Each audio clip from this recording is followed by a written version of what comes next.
Hello friends, welcome to SS recipes.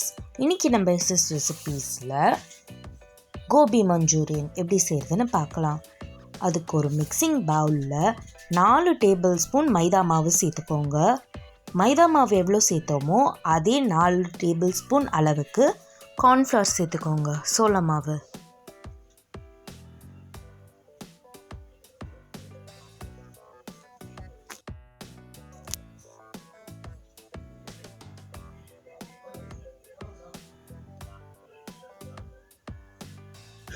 இப்போது இந்த மாவுக்கு தேவையான அளவுக்கு 1/2 டீஸ்பூன் உப்பு சேர்த்துக்கோங்க. காரத்துக்காக 1/4 டீஸ்பூன் மிளகுத்தூள் சேர்த்துக்கோங்க. இப்போது மாவும் மிளகுத்தூள் உப்பு எல்லாமே ஒன்று சேர அளவுக்கு கலந்து விட்டுட்டு தேவையான அளவுக்கு தண்ணி சேர்த்துக்கோங்க. நம்மளுக்கு இந்த மாவு ரொம்ப திக்காகவும் இருக்கக்கூடாது, ரொம்ப தின்னாகவும் இருக்கக்கூடாது. அப்போ தான் நம்ம போட போகிற அந்த காலிஃப்ளவரில் நல்லா கோட் ஆகும்.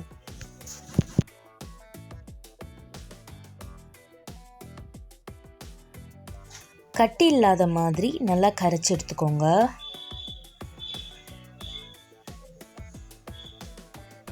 இந்த கன்சிஸ்டன்சி கரெக்டாக இருக்கும்.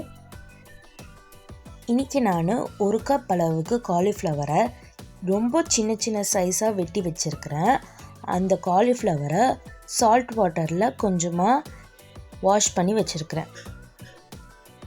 இப்போ அதை எடுத்து நம்ம செஞ்சு வச்சுருக்க அந்த பேட்டரில் நல்லா பெரட்டி எடுத்துக்கோங்க. ஃபுல்லாக எல்லா பக்கமே கோட் ஆகிற அளவுக்கு நல்லா மிக்ஸ் பண்ணிக்கோங்க. இப்போ எல்லா பக்கமும் கோட் ஆகிடுச்சு. ஒரு கடாயில் எண்ணெய் சூடு பண்ணிக்கோங்க. ரொம்ப நல்லா சூடாக எண்ணெய் இருக்கணும், போட்டோன்னு பொரியிற அளவுக்கு. அப்போ தான் நம்மளுக்கு நல்லா கிறிஸ்பியாக கிடைக்கும்.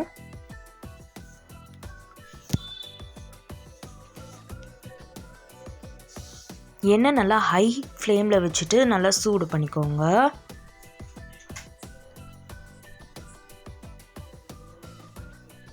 இந்த மாதிரி ஒன்று சேர்ந்துக்குச்சுன்னா கரண்டி வச்சுட்டு அதை உடச்சி விட்டுக்கோங்க. பார்த்து பண்ணுங்கள், இல்லைனா எண்ணெய் மேலே தெரிக்கும் சூடாக இருக்கிறதுனால.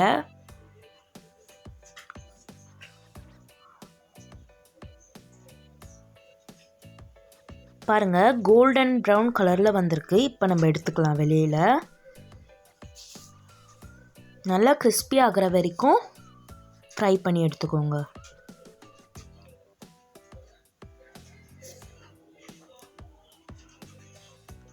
இப்போ சாஸ் ரெடி பண்ணிடலாம். ஒரு பெரிய சைஸ் கடாயை ஹை ஃப்ளேமில் வச்சு சூடு பண்ணியிருக்கேன்.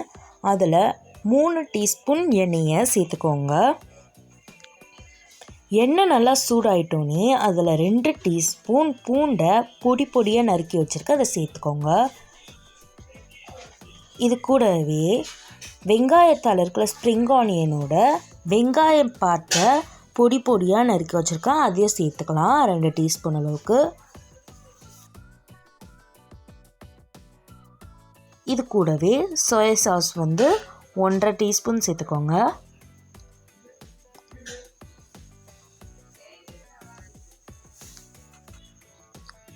ரெண்டு டீஸ்பூன் அளவுக்கு ரெட் சில்லி சாஸ் சேர்த்துக்கோங்க.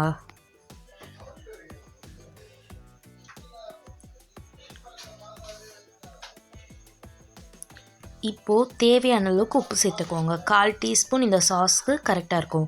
நம்ம ஏற்கனவே காலிஃப்ளவரில் உப்பு சேர்த்துருக்கோம், அதனால இந்த சாஸ்க்கு தேவையான அளவுக்கு உப்பு சேர்த்துக்கிட்டா போதும்.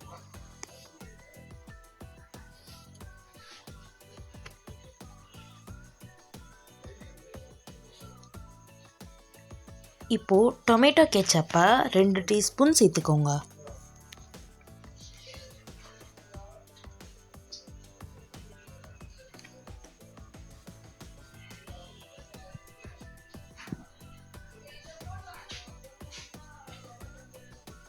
இது கூடவே ஒரு சிட்டிகை அளவுக்கு சர்க்கரை சேர்த்துக்கோங்க. இப்போது 1/4 டம்ளர் அளவுக்கு தண்ணி சேர்த்துக்கோங்க. கொஞ்சமாக சேர்த்தா போதும். ஒரு சின்ன சைஸ் கப்பில் 1 டீஸ்பூன் கார்ன்ஃப்ளவரில் 2 டீஸ்பூன் தண்ணி சேர்த்து ஒரு மிக்சர் மாதிரி மிக்ஸ் பண்ணிவிட்டு அதை இதில் சேர்த்துக்கோங்க. கொஞ்சமாக சேருங்க, இல்லைன்னா ரொம்ப ஜெல்லி மாதிரி ஆகிடும், ரொம்ப திக்காகிடும். இப்போது நம்ம சேர்த்தோன்னே இந்த சாஸ் லைட்டாக திக்காக இருக்குது. இது கூடவே நம்ம ஃபஸ்ட்டு ஃப்ரை பண்ணி வச்சுருந்தோம்ல அந்த காலிஃப்ளவரை சேர்த்துட்டு நல்லா மிக்ஸ் பண்ணிக்கோங்க. நீங்கள் டாஸ் கூட பண்ணிக்கலாம் ஹை ஹீட்டில் வச்சுட்டு. இப்போ நம்ம செய்கிற ப்ராசஸ் ஃபுல்லாகவே நம்ம ஹை ஃப்ளேமில் வச்சு மட்டும் தான் செய்யணும். எவ்வளோக்கு எவ்வளோ சீக்கிரமாக செய்ய முடியுமோ அவ்வளோக்கு அவ்வளோ சீக்கிரமாக செஞ்சுருங்க. கூடவே ஒரு கை நிறைய ஸ்ப்ரிங் ஆனியன் வெங்காயத்தால் தூவி விட்டுக்கோங்க கடைசியாக. அவ்வளோதான், நம்மளோட கோபி மஞ்சூரியன் ரெடி ஆயிடுச்சு.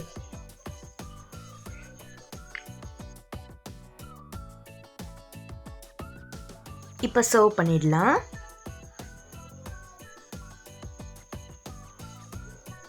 மேலே கொஞ்சமாக ஸ்ப்ரிங் ஆனியன் தூவி விட்டுக்கோங்க. இந்த வீடியோ பிடிச்சிருந்தா லைக் பண்ணுங்கள், ஷேர் பண்ணுங்கள், மறக்காமல் எஸ்எஸ் ரெசிபீஸ்க்கு சப்ஸ்கிரைப் பண்ணுங்கள். தேங்க்ஸ் ஃபார் வாட்சிங்.